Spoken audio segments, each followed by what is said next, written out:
Hi, my name is Pastor Lynnet Nsubuga from WHMukono. 3.5 years ago, in February 2022, Apostle Moses sent Pastor Chris, my husband, and I to go to Mukono and plant a church.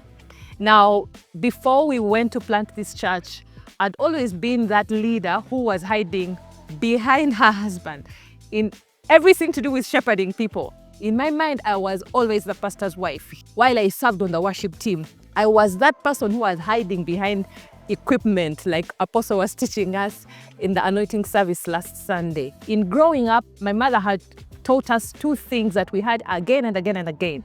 She always told us every bottle has its own bottle and every dog has its own tail.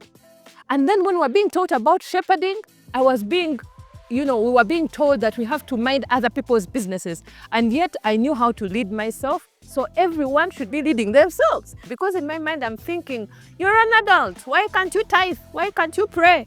Do I have to call you to read the Bible? Last year, at the beginning, Apostle calls us and he instructs me to now become the lead pastor at WHMukono. The beginning was tough. The whole of last year, I kept second guessing myself, thinking at the back of my mind, Pastor Chris would do a much better job at shepherding people. Why? Because I was still battling with being able to lead myself, but not yet being able to lead others into the graces that I am being raised in.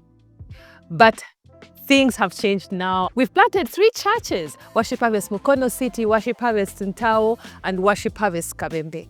When I started to lead, we were averaging about in the hundreds, 120, 150 in physical garage attendance and missional community attendance. Right now, we have crossed 300 in physical garage attendance, and as of the last 2 weeks, we have been in the 500s for missional community attendance. We have grown from 427 disciples to over 600 disciples, even having planted 3 churches. Thank you so much, Apostle Mose, for putting a 10 on us.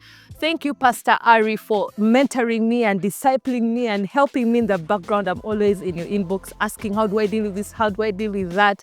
Thank you so much for loving us and for helping us to become shepherds of God's people.